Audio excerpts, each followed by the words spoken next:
Welcome back to my YouTube channel finance बाबा।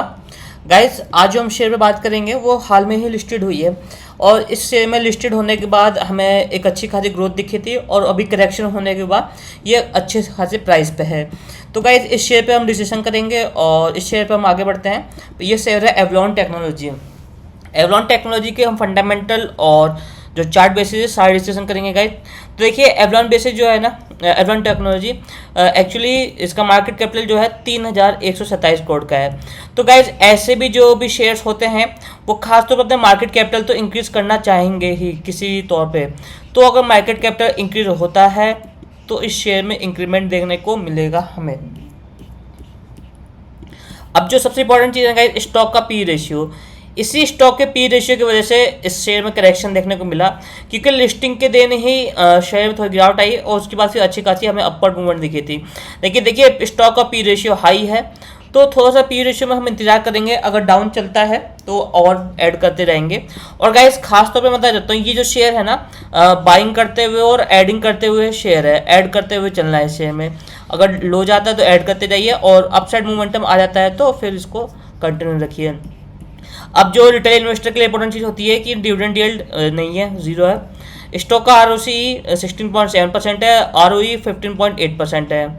उसके बाद डेप्ट to equity नाम मात्र का है गाइज, या फिर नहीं भी कह सकते हम। और गाइज, इस कंपनी का खासतौर पे जो बिजनेस है आप देख सकते हैं। देखिए, ये मेटल सीट हैं और केबल्स असेंबली है, वायरनेस है, PCB डिज़ाइन। मतलब आप जानते हैं जो सर्किट बोर्ड्स होते हैं ना, उसमें काम करती है खासतौर पे। और जैसे आप मदरबोर्ड देखते होंगे, मदरबोर्ड का डिज़ाइन बनाना, उसके काम भी है जितने, वो सारी इस कंपनी को मिलता है और करती है। तो गाइज, आप सबको ही पता है कि इस बेसिस में जो काम होते हैं वो कभी नहीं रुकने वाले। आने वाला समय जो टाइम है वो टेक्नोलॉजी का है और टेक्नोलॉजी में बहुत ज़्यादा डिमांड होती है। अब आप देखिएगा, यहाँ मैं आपको दिखाता हूँ ये किस किस कंट्री के साथ बिजनेस करती है खासतौर पे। आप ये देखिए, मैं थोड़ा सा इसको नीचे कर देता हूँ।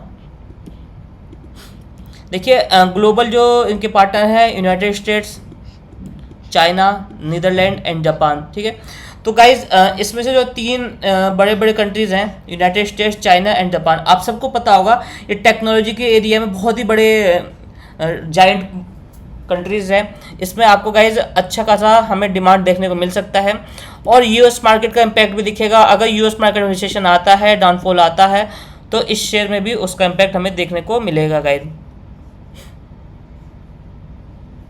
और गाइज, क्लीन एनर्जी की तरफ भी इस मार्केट का शेयर का काम करने का अनुभव है। अब चलते हैं गाइज, थोड़ा सा शेयर के और बारे में। स्टॉक का पी रेशियो देखते हैं।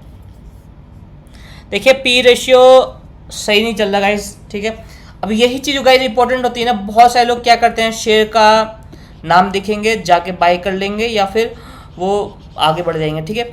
इसलिए गाइज आपको वीडियोस हमेशा कंप्लीट देखनी चाहिए। थोड़ी सी लंबी होती है गाइज, तो आप 2x करके चेकआउट कर सकते हैं, 1x करके चेकआउट कर सकते हैं। जैसे जहाँ आपकी स्पीड में 1x होगा वहाँ आप 1.5 या 2x करके चेकआउट कर लीजिए, कोई प्रॉब्लम नहीं इसमें। अब देखिए, स्टॉक का जो पी रेशियो डाउन था, ठीक है, EPS तब भी हाई था और स्टॉक का पी रेशियो हाई है और EPS जो है वो भी मेंटेन है। बट EPS में मेरे को जहाँ तक मानना है गाइस, ये 30 तक आएगा और 30 के आसपास हमें एक अच्छी बाइंग हो सकती है। बट अभी भी हम बाइंग करेंगे और डाउन आता है तो हम एडिंग करते हुए जाएंगे गाइस। अब गाइस देखिए, कुछ रेटिंग्स देख लेते हैं। इस कंपनी की एफिशिएंसी में रेटिंग थोड़ी 2 स्टार है। ठीक है, ये एक नेगेटिव पॉइंट है। ऑनरशिप 3 स्टार है और वैल्यूएशन 5 स्टार है और फाइनेंशियल तो 4 स्टार का। फाइनेंशियल चीज़ें बहुत ही स्ट्रांग है। मार्केट कैपिटल मैंने पहले बता दिया था। अब सेल्स ग्रोथ देखें हम, 10.31% है और प्रॉफिट में ग्रोथ जो है वो 4.18% का देखने को मिल रहा है हमें। प्रमोटर्स की होल्डिंग 51% है।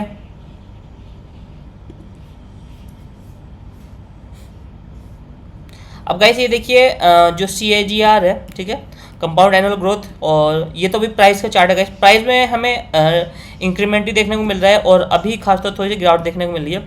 और यही चीज़ हमें पी रेशियो में भी देखने को मिल रही है। प्राइस के साथ साथ पी रेशियो भी इंक्रीज हुआ और पी रेशियो में डाउन आया तो प्राइस में भी गिरावट आई है, हमें इस चार्ट में देखने को मिल रहा है। अब देखिए गाइस, सेल्स ग्रोथ जो है, सेल्स की ग्रोथ जो है वो हमेशा 350 से 400 के परसेंटेज से इंक्रीज होती गई है और 3 साल में 14.5% के अप्रॉक्स और 1 साल में 10% के अप्रॉक्स ग्रोथ हमें देखने को मिली है। उसके बाद प्रॉफिट ग्रोथ है जो गाइस 5.11%, 27% और 28%। तो हमें 3 साल में 71% का प्रॉफिट ग्रोथ दिखा है और पिछले मतलब 1 साल में 5% का। ये थोड़ी सी नेगेटिव पॉइंट हो सकती है। दूसरी नेगेटिव पॉइंट ये भी है गाइस कि आरओई जो है स्लोली डाउन साइड आ रही है और आरओसी भी एकदम से कर्व जैसा ले रही है गाइस। बट गाइज ये जब कर्व लेते हैं ना, आपको पता होगा कि ये फिर से सपोर्ट लेके उठेंगे और एक लंबी छलांग मारेंगे। सो इस लंबी छलांग के लिए हमें पहले से तैयार रहना चाहिए और इस लंबी छलांग में हम हिस्सा लेंगे। अब गाइस देखिए, प्रोमोटर्स की जो होल्डिंग है वो 51% है, डीआईएस की होल्डिंग है वो 20% है, पब्लिक की होल्डिंग है 19% है और एफआईएस की होल्डिंग 8.88% है। तो गाइज ये एक अच्छी अपॉर्चुनिटी रहेगी क्योंकि अभी जो एफआईएस की होल्डिंग कब है, एफआई जब होल्डिंग बढ़ाएंगे आप सभी को पता है ये शेयर तुरंत रॉकेट हो जाएगा और तब हमें मौका नहीं मिल पाएगा। अब कुछ गाइस एडवांटेजेस पढ़ते हैं। देखिए इस कंपनी की जो पॉजिटिविटीज़ हैं, एनुअल रेवेन्यू जो है वो 12.6% से इंक्रीज़ हुआ है। एनुअल रेवेन्यू 12.6% से इंक्रीज़ हुआ है, ठीक है। लास्ट ईयर 949 करोड़ था और इस साल जो ग्रोथ हुई है, फिक्सल ईयर में भी ग्रोथ हुई है। देखिए जो नेगेटिव पॉइंट है कि एनुअल नेट प्रॉफिट जो है घटा है 16% से और स्टॉक का प्राइस भी अंडर परफॉर्म कर रहा है और पिछले 5 वीक्स में 3% की गिरावट देखने को मिली है हमें। डेब्ट टू इक्विटी रेशियो सही है, म्यूचुअल फंड होल्डिंग इंक्रीज है। देखिए ये चीज़ गाइस जो इंपॉर्टेंट होती है ना कि म्यूचुअल फंड अपनी होल्डिंग्स इंक्रीज कर रहा है, ठीक है, 12.8% कर दिया है। इंटरेस्ट कवरेज रेशियो अच्छी है। क्वार्टरली रेवेन्यू सही है। क्वार्टरली नेट प्रॉफिट गलत है। जब गाइस नेट प्रॉफिट ईयरली गलत है, डाउन है, तो क्वार्टरली भी होगा। अब गाइस होता है क्या है ना कि आपने ईयरली मान लीजिए अप्रैल से लेके मार्च होता है। अब इसमें आपका ईयरली अगर ग्रोथ कम है, ठीक है, क्यों कम है? क्योंकि हर क्वार्टर में आपको प्रॉफिट होना चाहिए था और कुछ क्वार्टर्स में नहीं हुए। मानता हूँ मैं तीसरे और चौथे क्वार्टर में आपका अच्छा प्रॉफिट नहीं हुए तो आपका ईयरली ग्रोथ भी डाउन होगा। सो सबका नेट प्रॉफिट डाउन हुआ है। Price to earning ratio negative point है और रिटर्न ऑन इक्विटी मैं आपको भी गाइस पिछले चार्ट में दिखाया था। रिटर्न ऑन इक्विटी में देखिए 9.8% से less than 10% indicating inefficient to use of share holder capital to generate profit. तो आरओई थोड़ी सी नहीं सही चल रही है और प्रमोटर से शेयर होल्डिंग 19.5% से कम हुई है। तो गाइज प्रमोटर शेयर होल्डिंग क्यों कम हुई है? इसके पीछे प्रमोटर से अपनी होल्डिंग बेच के पब्लिक डीआईएस को डील की थी और ये एक ब्लॉक डील के तहत हुई थी, ठीक है। प्रमोटर्स ने अपने शेयर्स पे कोई लोन नहीं ले रखा और नहीं कहीं पे उसे प्लेज पे रख रखा है। ये एक अच्छी बात भी है। अब गाइस चलते हैं हम चार्ट पे। देखिए चार्ट पे देखेंगे, मैंने आपको पहले ही बताया था कि ये शेयर हाल में ही लिस्टेड हुई है 2023 में। लिस्टिंग के साथ थोड़ी सी गिरावट आई, फिर एक अच्छा खासा बाउंस आया और 700 तक का लेवल दिखा। इसके बाद हमें फिर से गिरावट आई देखने मिली है। तो हमें ये देखेंगे गाइस, अब इस शेयर में जो स्ट्रॉन्ग सपोर्ट है वो है 430 का।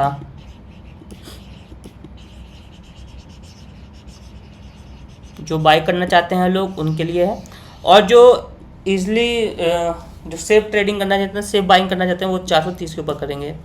स्टॉप लॉस जो है गाइस, स्ट्रॉन्ग स्टॉप लॉस जो है 350 है। इसके नीचे हम ना ही बाइंग करेंगे, ठीक है, और इसके आसपास हम बुक करके इसको क्लोज कर देंगे। इसमें कोई हमारी इन्वेस्टमेंट नहीं होगी। इसके बाद गाइस देखिए इस शेयर में हमें शूटिंग स्टार बनता हुआ दिख रहा है। तो अब अच्छा खासा हमें अपसाइड मूवमेंट देखने को मिलेगा इसमें। और अगर गाइस इसमें थोड़ी सी और करेक्शन आती है तो 430 का तो हमारा अच्छा खासा सपोर्ट है, ठीक है। यहाँ से अगर इस लाइन को जो रजिस्टेंस है गाइस हमारा 500 का, ये अगर ब्रेक होती है तो सीधा हम 700 का लेवल देख सकते हैं।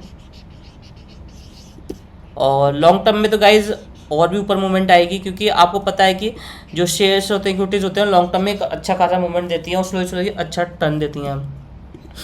अब गाइज डाउन साइड अगर मोमेंटम होता है 351 के बाद ना बाइंग करनी है ना इसके बाद हमें इस शेयर को होल्ड करना है, ठीक है।